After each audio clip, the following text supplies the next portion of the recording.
Reimagining Success, episode 352.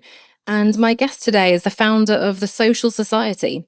And she's sharing how she's redefining community impact, not just through charity work, but by designing a business model that's really rooted in values, boundaries, and real world results.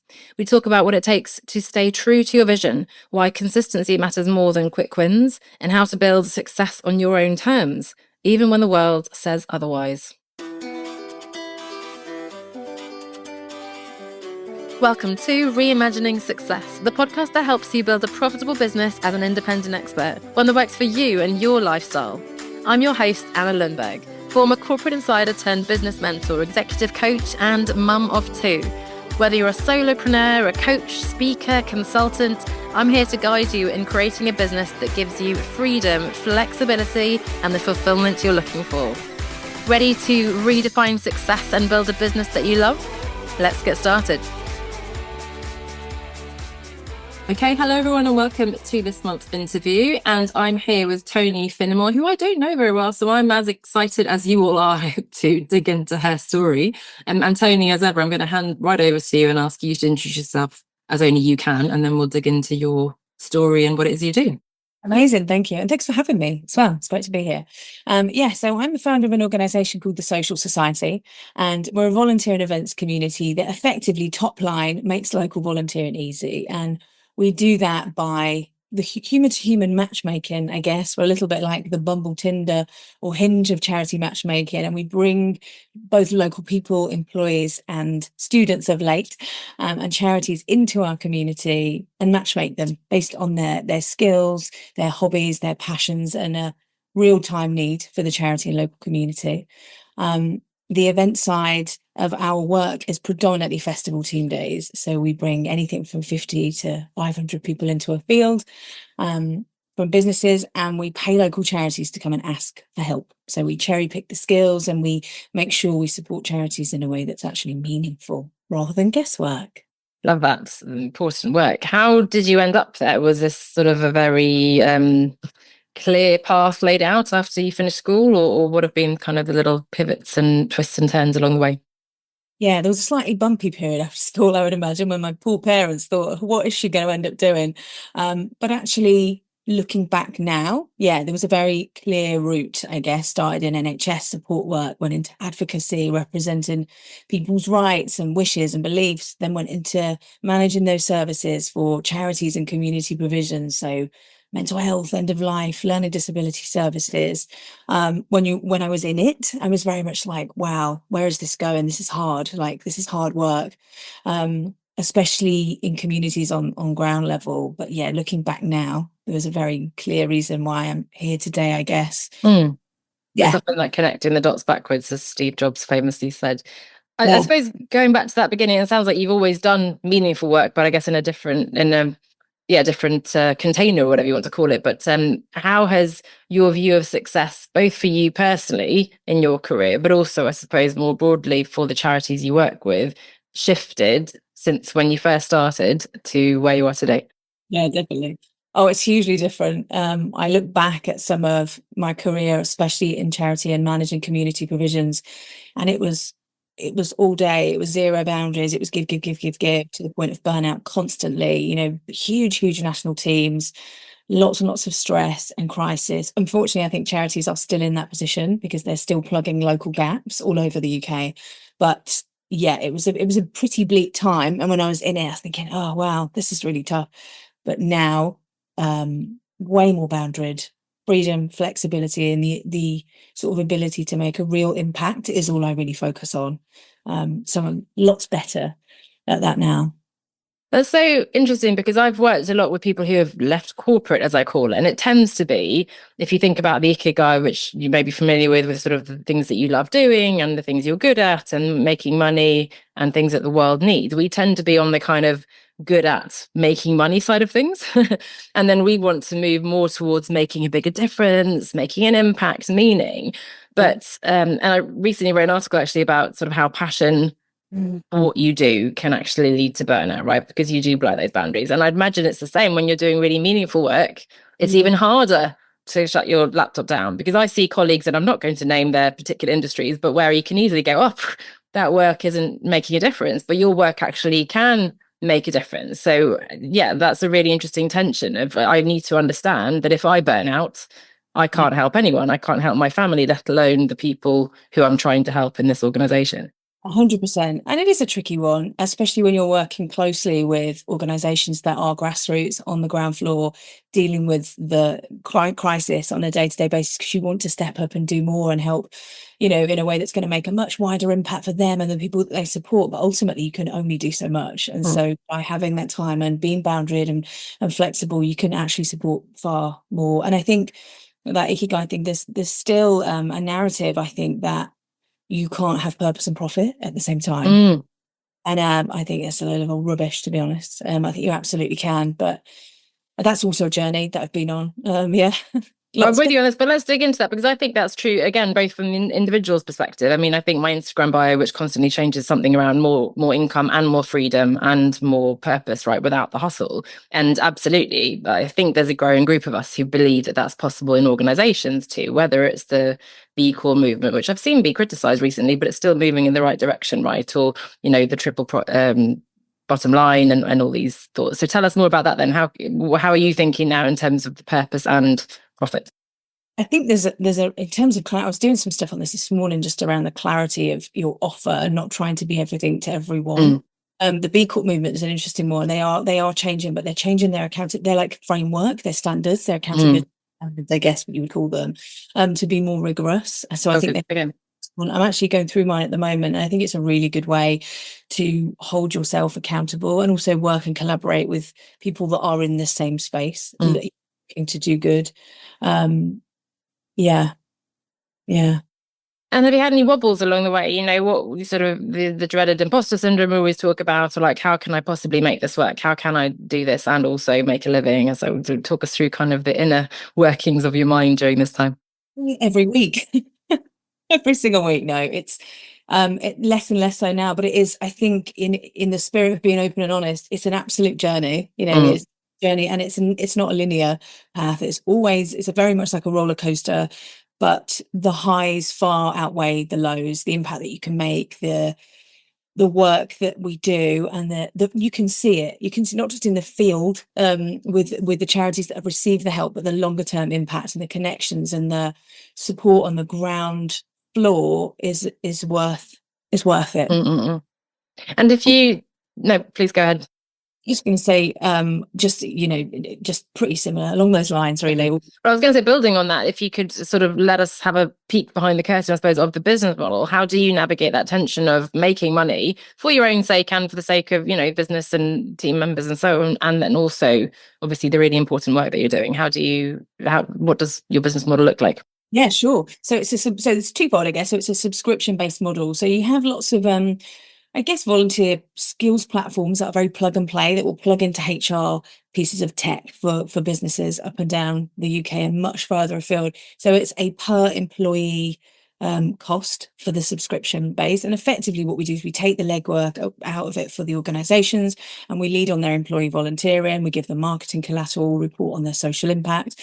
So that's one revenue stream. And then the festival team days are another. So if organizations, some we do every quarter, so they'll get their teams together every quarter to have a strategy day, and they want to do good on the second day. So yeah, we'll lead and facilitate that, and there's a financial model or revenue stream in that as well. Nice. And what kind of companies do you work with? Do you have a particular focus there, or anyone who wants to organize those team days? Yeah, it's sector agnostic, really. It's really interesting. We've had tech, we've had digital, we've had we work with Trusted House Sitters at the moment, which is a pet sitting company. It's really varied, but just anybody that genuinely wants to make a difference. I think there are I still get lots of emails saying, "Can you drive us 6 hours out of Boreham Wood to just paint a shed or dig an allotment?" And I'm like, no, you can't solve the problem. And so we're just very clear about, you need to actually want to make a real difference. Nice. So you have that filter in terms of making sure that you're working with the right partners. Yeah, 100%. Yeah, definitely. And then you as the founder, we talked briefly before we started recording about public speaking and TED Talks and that kind of thing. How do you see kind of your personal brand building as part of your business, as well as possibly separate and kind of above and beyond any particular business you have at the moment? Yeah, I think it's becoming more, it's more and more of a thing to build your personal brand. And I never set out to actually do Mm. that. I just kind of, I'm not a fan of social media, if I'm Hmm. honest. And I'm really not, especially not Instagram. And I didn't used to be a fan of LinkedIn. But the minute I switched from this is what I should post to just Mm. me, which is very my language, chisel and nizzle. There's a lot of just, I say it how it is. I've started sort of growing that brand. Yeah, and it's just kind of naturally happened. And I've had opportunities to come and speak on things that I'm just passionate about and the Mm. work I've done. And it's been a journey to get there. It's not an easy slog. Well, what has that journey been? Or how did you get the kind of confidence to go, no, actually, you know what, I'm not going to try to like sort Mm. of tiptoe around or try to play the game. I'm going to just say it as I see it, and that's going to obviously hopefully bring the right opportunities and allow you to stay in your integrity. It all makes sense on paper, but it's harder to sort of have the courage to go, hey, this is me, this is what I stand for, you know, and doesn't matter the consequences. Yeah, 100%. And I honestly, I think for me personally, it's just been just doing it. I'm very much a doer. I'm like, actually, I'll think about that later. Let's just do it. So just post and Mm. also from personality wise, my whole career, like I've always been very good at unpicking injustice or support or being the voice of somebody that needs it most. Like, actually, that's not okay. I was always one of those people that would climb the ladder and knock on the hospital manager's door, disability discrimination and all of that. Absolutely useless for myself. You know, I'd go to the hairdressers and they'd shave me a rainbow coloured mohawk and I'd give them a £20 tip and roll my eyes out like a 5-year-old after because it looked terrible. It was awful at doing it for myself. I've always been very good at doing it for others. And so I just do, I guess. I started by just posting and seeing what happened. And that consistency really, really works. And I know it's a bit of a dull thing, and people are like, oh, there's no hack for this, but there really isn't. It's the tortoise, not the hare. But I it's think. both kind of reassuring and annoying that there is no hack and there's no one answer, right? But it's also, it can take the pressure off because I think and when I hit publish on my first blog, I got 12, 13 years ago, and I was like, oh, I'm going to die. People are going to read. And of course, it was my mum and like her Yeah. friend who read it. So that's the good news. It's hardly anyone cares because everyone's so busy. But also, Yeah. it's such a tapestry patchwork of a post here or a thing. It's not like you go viral or you do a TED talk and then boom, suddenly it all comes. It's really it's consistency, but it's ups, it's downs. It's sometimes something works, sometimes it doesn't. This feels better, this doesn't. And it's just kind of plodding along. It's not so sexy, but it's the Yeah. stuff that works. And in the meantime, you're running your business and Sure. doing, living your life, right? So it's just a small part of that. It's the same in business, right? You know, what the social society looks like today. Yes, the core mission is the same, to change the way we give back to communities, to have these independent spaces and models to do that. But wow, it's changed so much and it changes all the time. Every project we do, every event that we do, we are, when I first started, I was offered investment and I turned it down because everyone was talking about tech and scaling and taking over the world. And actually, my core values have always been about human connection and about Mm. bringing together in those spaces. And I was laughed at for the subscription-based model. Like, what? You want people to subscribe and pay to volunteer, and also bringing people together in person was just not heard of. And then obviously we had COVID. Mm. Um, we're like, okay, maybe there's something in this. And then now we're getting lots and lots of people saying, oh, you mentioned that tech piece 7 years ago. Actually, we really want to be out in the field. We want to disconnect from this square Mm. that we're in all day. Our teams are hybrid, they're stressed, they're burnt out. We want to be together and we want to do good in a way that's meaningful. So it's Mm. funny how it turns, but that consistency and sticking with your values and your beliefs and having that belief, yeah, that the end goal will work. Yeah, and that's music to me is both the human connection, because I think, especially now, as you said, post-COVID, but with AI and all these things, and I'm fiercely independent, working from home for the last decade, and yet, even I want to go out and meet real people, and I'm seeing the value in that. So I think that's so So important. And then, as you said, I think I work with so many people now who get caught up in exactly that. Oh, I've got to scale for the sake of scaling, or the investors are pushing in that direction, or oh, I've got to jump on this trend now with the AI, and it's got to be and it's the again the courage, but the patience, the sort of guts to kind of go, no, hang on, I'm staying in my lane, this is what I believe, this is what I want to do. And things will come and go, right? Trends will come and go, investors will come and go, but really, and it sounds like your vision has kind of played yeah, out in reality, and even if it didn't, it's the right thing for you to do. So that's such an important lesson. I think it is, and that's a really key point. Like, it's you and Mm. it's journey. It's no one else's. And you will have, crikey, you'll have people with opinions constantly, and I still do today. But that you have to have that utter belief in the model and that it works. Obviously it has to work to a degree, because be silly to continue down that path if not. But yeah, that's you can just keeping going, I think. And it's also a sort of quieter version of success. It's not the rah look at me with my traditionally fancy offices and big investors and Facebook just bought my startup kind of. It's much more no, but I'm I know this is changing the game for charities and for individuals, and this is what's right, and that's what I'm focusing on. Yeah, 100%. And by being, flexible with my time anyway, in particular, I can get up and be like, okay, well, I'm going to, because I live in Brighton, so I'm going to go for a seafront stroll. I'm going to process my thoughts, take a bit of a call here around this crisis and the charity, what they're dealing with. And yeah, it's really important. It's really important. And that's my success. And it's their success as well. And me being able to do that and be boundaried and have that flexibility and grow in the business slowly and sustainably gives them more of my time and support on the team. And if we're bringing this down to a really practical level, what does a typical day look like if such a thing exists, or a typical week for you? What does sort of your working calendar look like? I mean, this week and next is quite events heavy. So we are doing a pilot with some students at the moment because the same gap exists in students in universities and colleges. They want to give back, but in-house teams don't necessarily have the time. So we almost act as a matchmaker and a broker there. So we've got some pop-ups at the university, some social impact panels. I've got 2 of those coming up. We have got a festival team day in the pipeline. I think it's 2 weeks away. And then every other day is different, really. And I guess it's what I put in the calendar. Like I love to get up, have a stroll, do a sauna a couple of mornings a week, work late. It varies massively. In the summer, from June to October, we'll be busy because that's kind of event season for festival team days. And then, so events and community matchmaking. And how do you have a team? How what does that look like? Yes, we have community managers, we have city leads, and then when we come to event season, we have a whole heap of freelancers that come in and like on a rota that come in and dip in and out and help run the events as and when they can. Yeah. And you're working fully remotely throughout the year until you meet up for events? So how do you come together?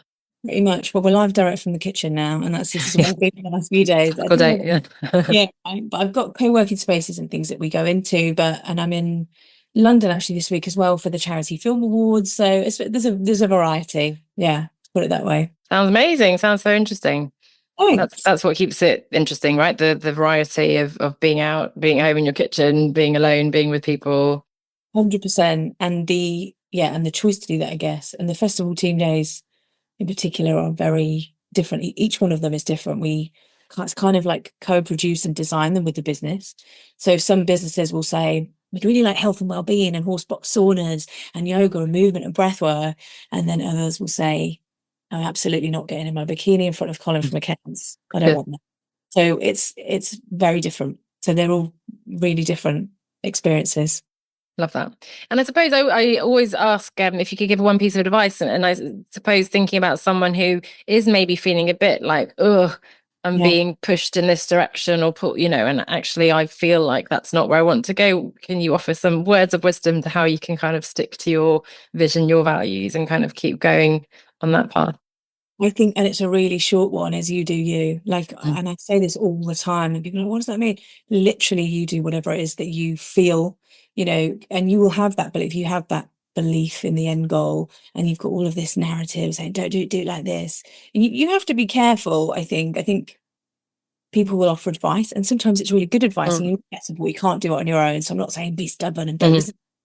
But ultimately, you know what's right. So just trust your instinct, keep going, consistency, and you do you. Yeah, that's simple. We would get t-shirts. But I think that's the tension again, isn't it, of listening to experts on certain things where you might not know and there's gaps in your knowledge, but also understanding the really important things around the values as well as how you want to live your life and run your business, because that's the whole point, right? Why set it up if you're not doing it true to the vision that you have yourself? So, and ultimately, you'll learn from those experts. Be experts and some won't be. I've many a time over the years, and you don't know, right? You don't know. You go, let's get the help, let's get the support, and then 6 months in, you think, actually, this isn't where I want this to be going. So it's just life lessons, which is tough. But yeah, just keep doing you and being consistent, I would say. Love that. And Toni, where can we find out more about you? Where can we connect with you and follow the work you're doing? Yeah, amazing. So LinkedIn is Toni Finnimore, Finnimore, and then the socialsociety.org.uk is our website. Perfect. Love that. And again, I didn't know you at all before this call. I've been so glad to find out both about the patterns in what you're doing, which is so different to what I've done. And yet I just really resonate with everything you're saying. And I know that the audience will too. So thank you so much for sharing that. Best of luck with the next step of your journey as well. And looking forward to staying connected. Yeah, thanks for having me. If you're ready to grow a business that actually works, one that pays you well, protects your time, and reflects what matters most, the Business Accelerator is for you. It's a 12-month journey for independent experts who want strategic growth without burnout and without compromise. Apply or join the waitlist at onestepoutside.com/accelerate, onestepoutside.com/accelerate.